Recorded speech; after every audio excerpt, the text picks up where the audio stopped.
अस्सलामु अलैकुम वरहमतुल्लाहि वबरकातुहू। अऊज़ु बिल्लाहि मिनश्शैतानिर्रजीम। बिस्मिल्लाहिर्रहमानिर्रहीम। रब्बि इश्रह ली सदरी वयस्सिर ली अमरी वहलुल उक़दतम मिन लिसानी यफ़क़हू क़ौली।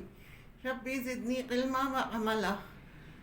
या मुक़ल्लिबल क़ुलूबि सब्बित क़ल्बी अला दीनिक। या रब्बि लकल हम्दु कमा यंबग़ी लिजलालि वजहिका व अज़ीमि सुल्तानिक। हम पढ़ रहे हैं सूरह अल बक़रा का तर्जुमा और उसकी तफसीर। आज की आयत नंबर 34 का तर्जुमा और उसकी तफसीर पढ़ेंगे। व इस कुलना लिल मलाइका, जब हमने कहा फरिश्तों से, इस जुदू ले आदमा, आदम को सिजदा करो, क्योंकि आदम के पास इल्म ज़्यादा था। किसके मुकाबले में? फरिश्तों के मुकाबले में। और अब लिटरली फरिश्तों को बताया जा रहा है कि तुम्हें आदम की खिदमत करनी है, औलादे आदम के लिए काम करने हैं, तुम उनके लिए मुसख्खिर हो। फसजुदू, इन सब ने सिजदा किया, इल्ला इब्लीस, सिवाय इब्लीस के। अबा, उसने इनकार कर दिया। वस्तकबरा, और बड़ा बनना चाहा। वकाना मिनल काफिरीन, और काफिरों में से हो गया, इनकार करने वालों में वो शामिल हो गया। इस आयत से कई बातें पता चलती हैं।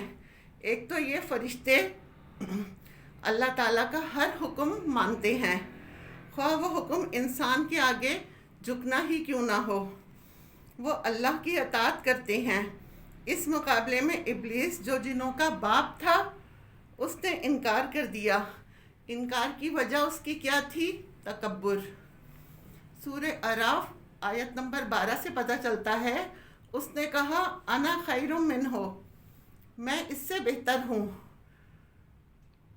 उसने कहा मैं इसको सिजदा करूँ जिसको तूने मिट्टी से बनाया है, मैं इसके आगे झुकूँ? ये नहीं हो सकता। खुद को उसने बड़ी चीज़ समझा।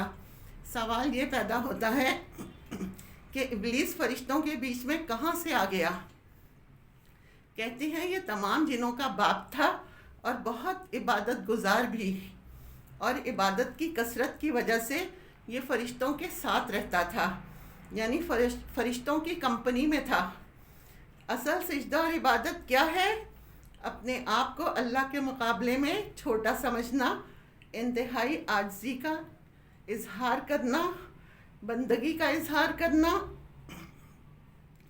इस आयत से एक और बात भी पता चलती है कि इंसान के सामने दो तरह के रवैये हैं।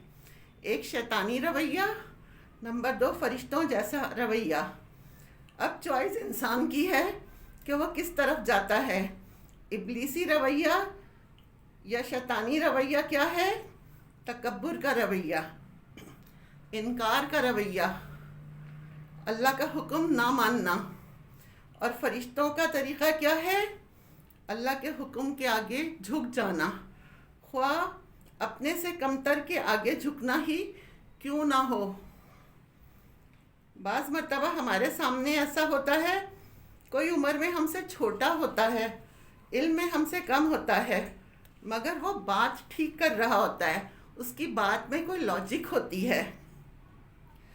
तो हम ये ना देखें कि सामने वाला कौन है, क्या देखें?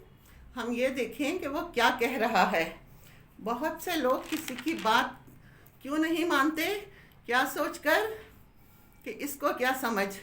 इसी तरह हमारी सोसाइटी में लोग औरत को क्या कहते हैं कि ये तो नाक़िसुल अक़ल है, औरत को क्या समझ। ख्वाह उसकी बात कितनी ही वैल्यूएबल क्यों ना हो, उसको नहीं मानते, या कोई कम इल्म समझते हैं। बाज़ लोगों के पास इल्म कम होता है, लेकिन खुदादाद फ़हम, सलाहियत, फरासत, समझ और हिकमत बहुत होती है, और वो बहुत अक्लमंदी की बातें भी करते हैं। क्योंकि इल्म डिग्रियां लेने का नाम नहीं है।